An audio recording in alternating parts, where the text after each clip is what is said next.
नमस्ते पाकिस्तानी भैया भाऊजी हो। क्या करते हैं आप? खाली छोड़ी बटाता है। और गाने का शौक कब से है? सीखते हैं क्या?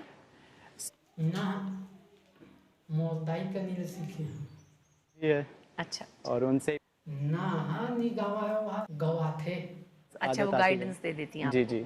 तो सुनाएं, आप कैसा गाना सुनाना चाहते हैं हमें आज?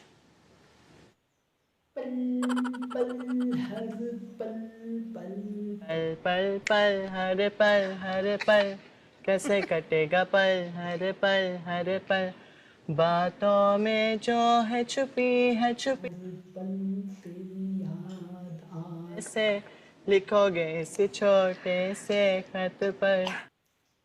गाएं गाएं गाएं चलें गाते नहीं, मम्मा ने आदमी की आवाज में नहीं सिखाया आपको, अपनी आवाज में सिखा दिया। किस्मत की लकीरों से। ये उस पे हंसी आती है हमें ना। वो अपनी जो जुबान ऊपर को लगाते हैं ना, आप मिल वो